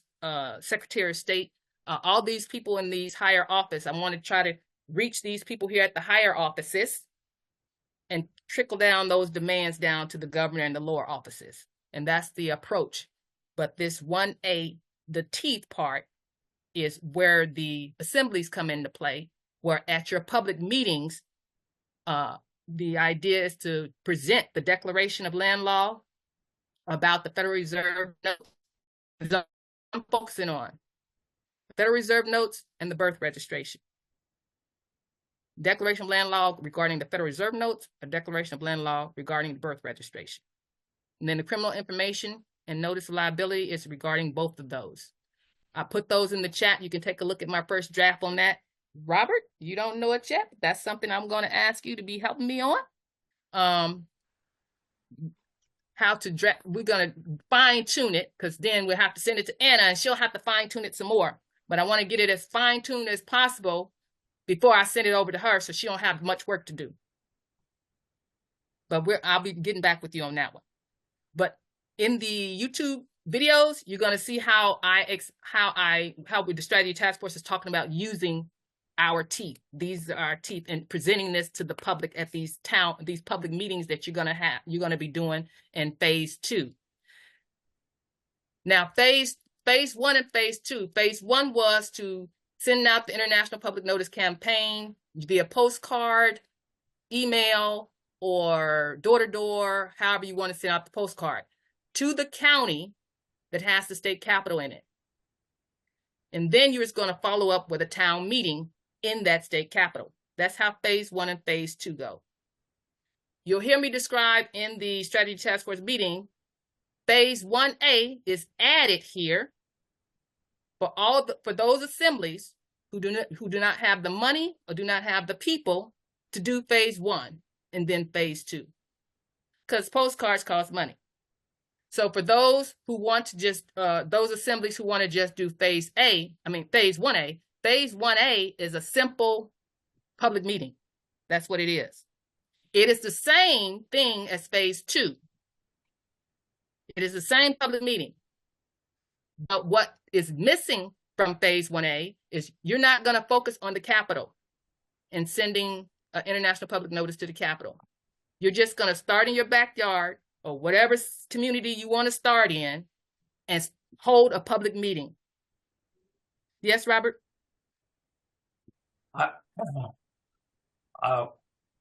Well, my situation involves part of this, and I'm thinking that maybe we could, if we had some type of a standardized presentation, but I think that the first meeting shouldn't be a public meeting. It should be a series of meetings starting with the sheriff and then the postmaster in the local area. And if we had some type of a standardized briefing format, presentation, let's say, this could happen simultaneously throughout the states. And then the next would be to start calling for public meetings. But these initial meetings, face-to-face meetings, would get us used to the presentation and to iron out some conflicts. Because right now, I don't want to take the time, but I see some problems in the newsletter, so we need to correct these. And that's for me. I've already done the notice of liability. Their response was to come back onto the property, so I did a criminal incident report and a postal fraud report. So my plan is to go meet with the postmaster personally, and actually go. And for me, the whole story is right from the one-page document that describes the formation of the government, and then the fact that we adjourned Sendai. So everything that's happened has been happening by privateers. And in 30 years, I haven't been able to find anybody, even including myself, from active duty. I never had an oath that was recorded in any public office. So So everybody's acting privately. But I think that would be the best way to start it off, if we could do it with a multitude of people doing individual meetings and ironing out the presentation, and then going into public meetings, because those you're going to have, it's got to be accurate. What we're saying has got to be accurate. It's got to be simple and easily understood. Yeah, we did talk about the training aspect. So on phase 3 over here, phase 3 is only the sheriffs, the secretaries of states, all those people is phase 3, and the assembly liaisons is the lead on that. So the assembly liaisons will be trained through the PKTF on how to present to those people. The phase 1 and 2, as far as the assemblies go and how they're going to present, we talked about trying to standardize, like you say, how should that meeting go? How should they present the public meeting? How should they present the information in the public meeting? Now we do have the flyers. We talked about the flyers already as part of the project. The flyers, let me see if I can find one real quick. The flyers have an outline of the different things to talk about at your public meeting. The idea of the public meeting is to introduce the American government to the public. So introducing your state assembly to the public. Let me see if I can find one of the proposal one. Do not edit.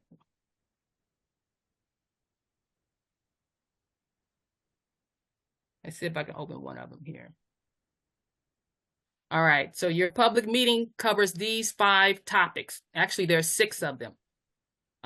So there is already, we have an outline of discussion for those meetings of how they should go. And actually, there's another list that I actually wrote out. Let me bring that up.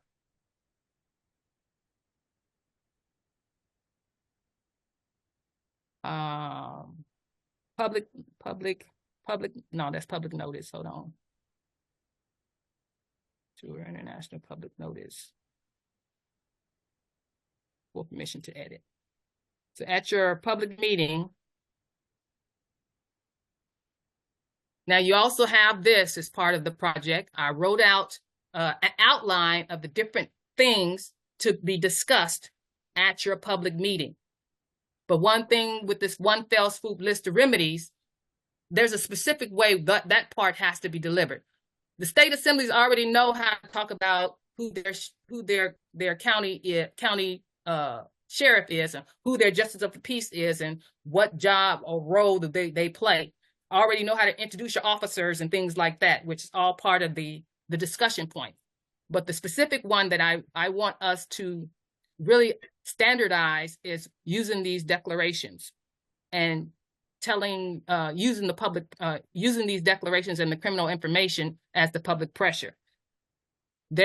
We talked about putting together some type of scenario training for the assemblies to be able to use these in the way that we need to have them used. These declarations and the criminal information goes to their congressmen, their senators, their governors, all those higher up people, to apply the pressure to them to do what it is that they're supposed to have been doing already.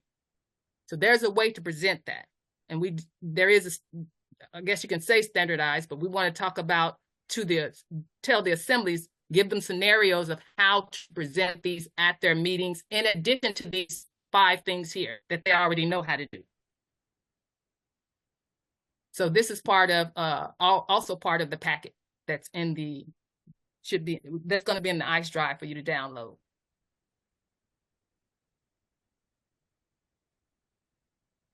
Okay. And I think we covered everything else throughout the whole conversation. We've already covered all these other things as far as the task teams and the things we need, the volunteers we need. Oh, one other thing I want to mention that we haven't covered. We did talk about earlier who are the people on the state assembly that's going to be talking to the press.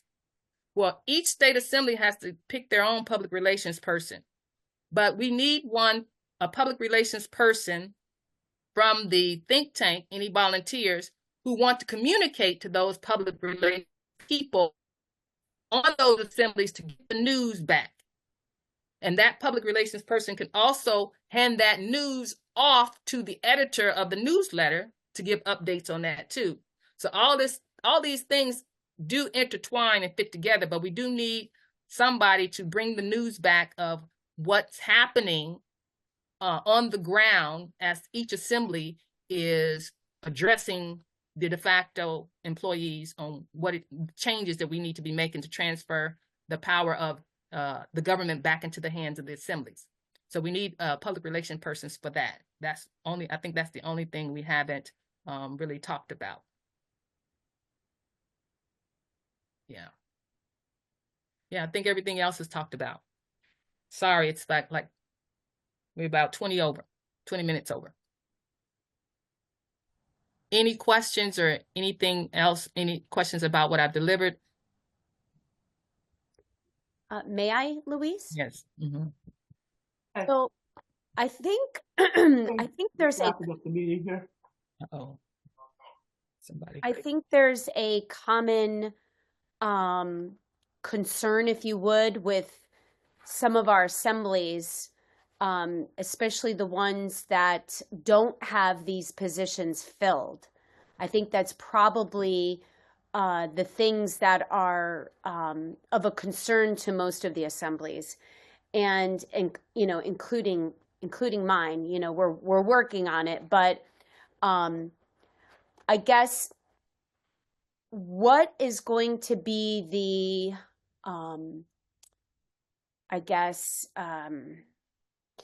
negative impact of those assemblies of ours that are too small to be able to implement, say, the latter half of your project? I guess the negative impact would just simply you won't be growing as fast, maybe. I mean, if the assembly don't have the people to actually do the work, you don't have the people, you wouldn't do that. You wouldn't do the 1A, or you wouldn't do phase 1 and 2 because you don't have the people. So I would say you would just do your assembly needs to come up a way of outreaching.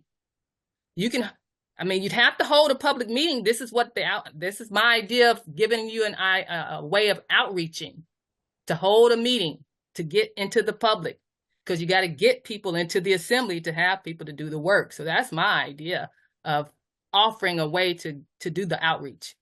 Yeah, well, I guess what I meant is, you know, you're talking about having a meeting with the Trump team and including the governors, right? And having representatives from each of our assemblies. And in this, I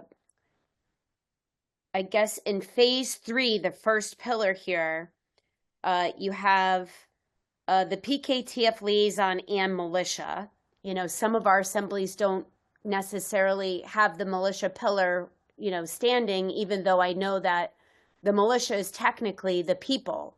But, you know, some assemblies don't even have their militia, you know, meetings. They're not even functioning a militia meeting. And then you've got the county sheriff. So are you talking about the American county sheriffs, or are you talking about the state of sheriffs?